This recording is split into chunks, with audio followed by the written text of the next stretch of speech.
Hello everybody, PsyStarcraft here with a Zerg versus Zerg on Mutalisk. My opponent is going to be akrhRH. RH in the bottom position as the red Zerg, and I will be in the top as the blue Zerg, vilePsY. We are in cross position, so there's a good chance we might see a macro game. And you know, it's kind of funny because on Mutalisk, with the close air positions, if you both Zergs scout each other, there's an even better chance of there being a macro game because each player will just kind of consent to the hatchery first build, while if you're in these positions, you don't really know what your opponent is doing, so you might play a little bit safer. So actually, I would say in close air positions, you're more likely to see a macro game. But regardless, this is a macro game. You can probably see from the length of this YouTube video. And if you don't look at the YouTube video and you're like, "Sai, you just spoiled it for me," you can go fuck yourself because, you're stupid. You still don't know exactly how long it is, so there's that. Anyway, I have been sticking with my old build that is very macro heavy in ZVZ. Basically, you go hatchery first, you get defensive roaches, then you go into mutas, and then hopefully the mutas will, hopefully you'll out-muta your opponent because they'll try to be aggressive with banelings or zerglings or something like that, not get their gases soon. And then once you out-muta your opponents, you switch back into just mass roach because by then they're going like lots of hydras and you have map control and a lot of bases, and then you just beat them in the ground game. So that's going to be my objective this game, but I'm going to have to improvise, and it's kind of, it doesn't go amazingly well, and you guys will see exactly why that is. But akrhRH, I'll just call him akrhRH. akrhRH is a Grandmaster player. He's actually got a great record, so I've got my work cut out for me this game. I am not in Grandmasters yet. I am rank 2 in Masters. I keep getting bumped down by Mr. Alex Seymour. Damn you, Alex. And we're just kind of teeter-tottering. I'm on top and he's on top, and whoever's logged on at the time will get enough wins to get on top again. And it's kind of funny like that. But as you can see from the production tab, his pool is actually a little bit later than mine, which is surprising because I like to drone up super hard when I am in a ZVZ matchup. So we're both playing really risky, and it looks like it's going to pay off for both of us because we're just kind of matching each other's macro games. We see the harvesters. I am slightly ahead on drones. Yes! 17 to 16. Eat your heart out. Oh yeah. Oh, he evened it up. Sad face. But, you know, a big deal in ZVZ is drone count. I mean, more so than any other matchup because it is a mirror matchup. And that's really all I have to say about that. Drones are good. Drones are good at this game. But keep in mind the Overlord placement. My first two Overlords are going to go right here to watch this entire choke, and right here to watch this entire choke right here. But I don't want to like stick him right here because the Queen can run out and kill it, and I don't want to get this guy too close. That's almost too close. But the good thing about this Overlord positioning is, with my defensive roaches, if he does choose to go like some roaches of his own or just like tons and tons of speedlings, I will be able to react in time with this kind of Overlord position, whether it means throwing down some spines, trying to wall off with some Evo chambers, getting a lot more roaches, anything like that, and it allows me to react, so it's very cool. These lings will be now trudging on by, and I'm going to see his 4 lings. My queens are now done. Going to just kind of shoo him away a little bit, ignore that, and a spine going up for me. No spine for RH, so we might see a little bit of damage dealt with these lings. I do know he's got 2 of them on the way, and already he's kind of winning a little bit in the macro game because he's only made 2 lings. Actually, they both died, so that's unfortunate. Looks like a drone will go down, maybe 2 drones. No, just one drone going down for 2 zerglings, but that was well worth it considering he lost both of his lings. But you have to remember there is a spine for me, so I did have to do that. Unit count, we're looking at 4 lings to 2 lings, so he's made 6 lings total. And I've made 4 lings total, and we've each made a spine now, and I'm going to get into his base and do some scouting. He didn't have the luxury of scouting. What is this ling going to see? It's going to see the Baneling nest. I was able to click on that, and I know exactly what he's doing, and that made me giggle a little bit because the Banelings weren't really done in time, and my Roach Warren is already out, and I'm already getting 3 roaches, so I will gladly welcome him to try any kind of Baneling play. So I feel like I'm already ahead, but look at this, some crazy play from RH. Super duper fast hatchery, or lair rather, and he is up by 1 on harvesters just because I am getting those defensive roaches, 6 of them actually. And the reason I'm getting 6 is because I saw that Baneling nest. It kind of scared me. Usually I only get 5, but some nice mind games here. RH realizing I saw the Baneling nest, he's probably going to pump out a lot of roaches now, so let me just go lair and try to out-tech him. And actually, the funny thing about this is, all these roaches that I got, I could have actually just attacked with. If you look at the units, I've got 8 roaches, he just has 1 Baneling and a Spine. If I just moved out with these roaches, I could have taken him out. Possibly after scouting that Baneling nest, I should have floated an Overlord in to do some scouting. But this is what Zerg vs. Zerg is all about. A lot of it is guessing games. A lot of it is just the coincidences of the build orders. And look at this. He's 37 to 27. So very well played right there. I got to give him credit for that, droning up so damn hard. And just hoping I don't attack. And you know, you can do that. You might say, well, he got lucky because I didn't attack. But roaches take so long to get across the map. And I'm actually bluffing right here. He sees these roaches, and he's going to think it's an attack, but it's actually a fake. I was trying to force him to build more spines. Looks like it did force him to build a couple more. Yeah, even one more. See that? So that was just kind of a fake. I wasn't actually planning on attacking, but it did its job. If we check out the harvesters, it's now 39 to 39. So despite him being ahead earlier, I have been able to even it up, and my lair is actually on the way. His spire is on the way, though, so he is really far ahead as far as tech goes. As far as harvesters go, I'm slightly ahead, partially because he had to produce so many spines, so I'm pretty proud of myself for that little bluff with those roaches. Probably could have moved even further down the map, but I didn't want to get surrounded by like a heavy number of lings or something like that. So we're both going spires, and Mr. RH here is going to be slightly ahead.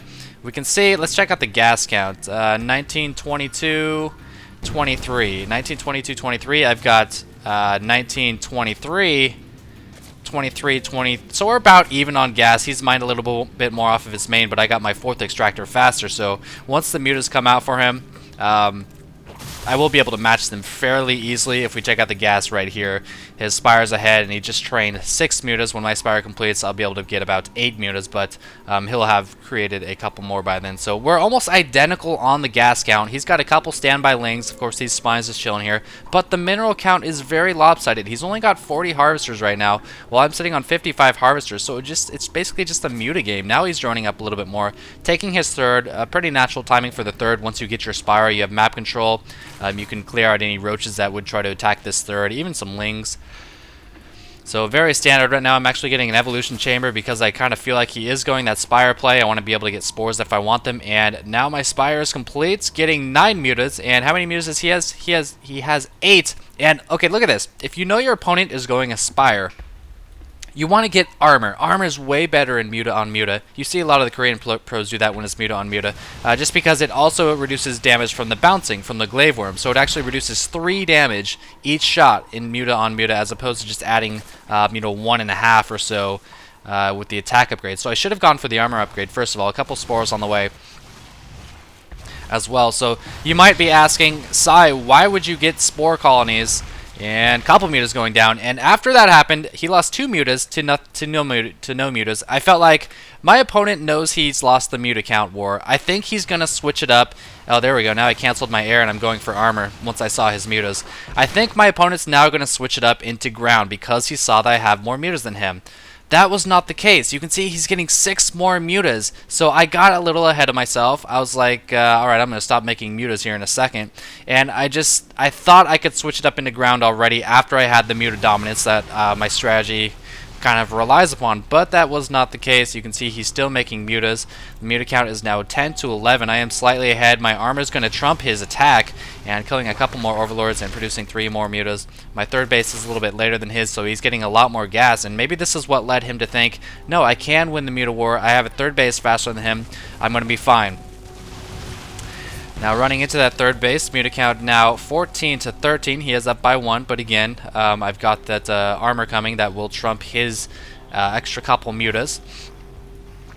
And I swear eventually I'm going to stop making mutas because I could have sworn that he would stop training mutas, but he's not actually. You want to get your geysers up right away once you're trying to take an extra base. Here we go. Now we're seeing the +1 attack and the +1 roach speed, or the roach speed. That's 2 mutas right there that I could have that I'm not going to have because I'm getting upgrades for roaches, and I'm also getting an infestation pit, so I want to go roach infester and just trump his hydras. But I know I've said trump a lot, sue me, but he's still going mutas. He's still producing mutas. 4 more mutas on the way. I've stopped completely. Infestation pit coming. Pathogen glands is going to come. I'm getting a akrhRH as well, but again, my harvester count is a little bit better than his. Is my +1 armor finished? Yes, it is. My +1 armor is finished. What's the muta count looking like here? 16 to 18, but I do have that +1 armor, but he's got that queen shooting away as well, and my mutas are a little bit weak. Is the +1 armor going to be enough? This queen is shooting away so much, couple transfusions even going down, and at this point I'm just like, oh shit, I'm just going to sack these mutas, fuck it, we'll do it live.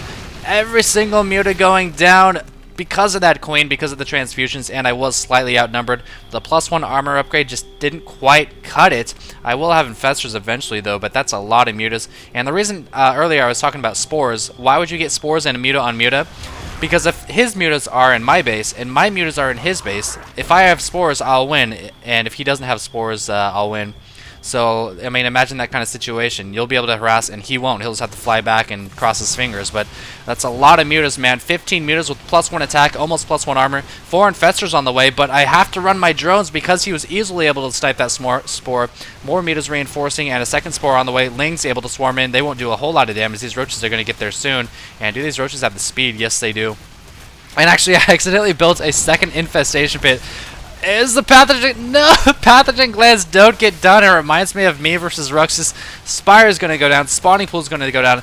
Lair is going to go down. A couple infestors popping out. Are they going to get sniped? They don't have fungal because the upgrade didn't complete. One of them will get sniped. 3 of them able to make it out. This guy getting transfused right before he dies. And it looks like these mutas will be able to finish off my my lair. It's not looking too good for me.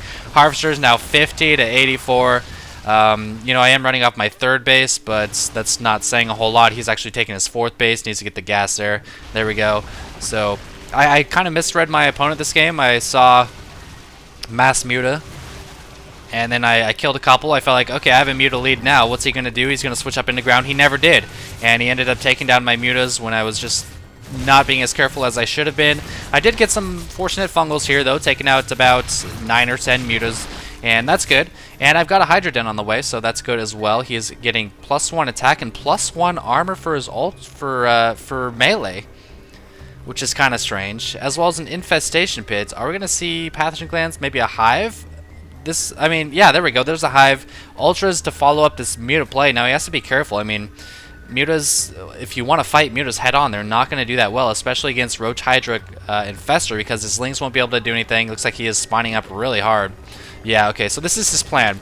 He's got map control. He's got an advantage with the mutas. He's got a harvester count control, 99. That's actually way too many. He needs to be careful about that. So his plan is to not worry about the infestor game, not try to go Roach Infestor Hydra. It's too volatile. Instead, he wants to keep the map control, turtle up with tons of spines and spores, go ultras with upgrades, and then just walk over me with ultra muta. It looks like maybe even infestors, because he's going to need to fungal the roaches so they don't kite the hydras. So that's his plan at this point. It's 2 base to 4 base. He's got a pretty nice lead. He's actually taking a 5th base.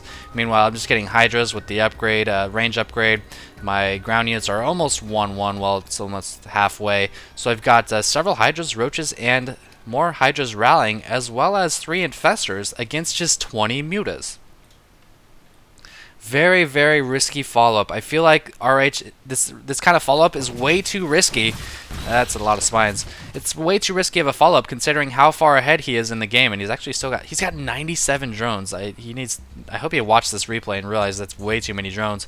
But a couple Lings coming out as well, just because I was starved for gas. More hydras being rallied, and he's only got, well, he's got 9 spines. A couple of them being produced, and I am going to move in. Spines not very good against Hydra Roach. I'm saving my infestors for fungals. He's got 20 mutas exactly. I need to fungal these mutas when they come in. My hydras are not +1 armor. Yes, 1 fungal going down. We're going to see another one. Yes, 2 fungals going down. These hydras are out of range of these mutas. Another fungal going down. I don't have any more fungals left, but I might need to spawn some infested terrors. Infestors trying to come in, but I'm going to send a couple of roaches to pick off these infestors while the rest of my army takes out his natural. 1 infestor going down. 2 infestors going down, 3 going down, while these guys continue to beat away at the natural. And finally, he does land a fungal, but this queen's going to go down, and those infestors could have been incredibly useful. He's down to 67 harvesters to 59 harvesters. If we check out the units, he's got nothing still. 1 Zergling, 3 infestors. He's waiting for that Ultralist Den, and these roaches are going to come back and rally into my hydras and roaches, canceling these upgrades. More mutas coming out, misrallied, losing every single one of them. Hydras and roaches continuing to rally as well. So I hit a very lucky timing right here, able to take out his expansion, his main, his hive, his Ultralist Cavern, everything he had, because he played a little bit too ballsy. He went very macro heavy in the beginning, and that paid off. It allowed him to get tons of drones and beat me in the Muta game. Well, loosely, use that term loosely. He started his Mutas first, but I had higher Muta count. But then he tried to just turtle up and transition into Ultras, and I just hit a timing, and it was actually a pretty big window for me to come in and attack him. It's now 119 to 198 supply. And his third, he's completely abandoning his third. He's not even going to bother protecting that. He does have 2 bases still, but I have retaken my main. I need to retake a 4th base. There we go. And my Hydras and Roaches are now 116. Ultras on the way. Do they have Infestor support? Whoa, what are these Lings doing? I do catch a fungal on these Mutas as well. Not going to come into the main. No, back off side. That's not a good idea. He can fungal the Roaches, and he does catch a couple of Roaches. But I did kill a couple Lings, so that's good. I feel like he's just making Lings because that's the only tech he had towards the end there. 1 Ultra is out, and I'm not going to push my luck. I'm not going to try to move into that. I'm just going to, contain him. That's so many damn spines, and just try to win him just in a macro game, starting now anyway. Spire is now coming up, and that's kind of the weakness I realized. I saw the Ultra, and I realized that's a lot of spines. Does he have any anti-Muta stuff? So Spire is on the way. He's got several Ultras coming. And I'm also getting drops because I realized, you know what, I can just drop him. I can just Nidus him. I probably should have got Nidus. Nidus would have been a lot faster, but, drop play is going to work too. It's going to be a lot more long-term. He actually made 2 Ultralisk Caverns on accident. Maybe one of those was supposed to be an infestation pit. I know you and I are next to each other on the keyboard. I've done that several times. So taking another macro hatch with my excess minerals. I'm actually saving up a lot of supply for the Mutas when the Spire completes. And I will be able to make several Mutas, and let's see what he has as far as defense for Mutas. He's got 3 Infestors, which will be pretty good. They do have a lot of energy, but the Ultras won't do anything, the Lings won't do anything, and he's only got 2 Spores and nothing in his main. So obviously I have an advantage at this point, but switching up into the Mutas I think was a good idea as well. You don't want your opponent to just turtle up, and eventually he might even be able to run off this 3rd base.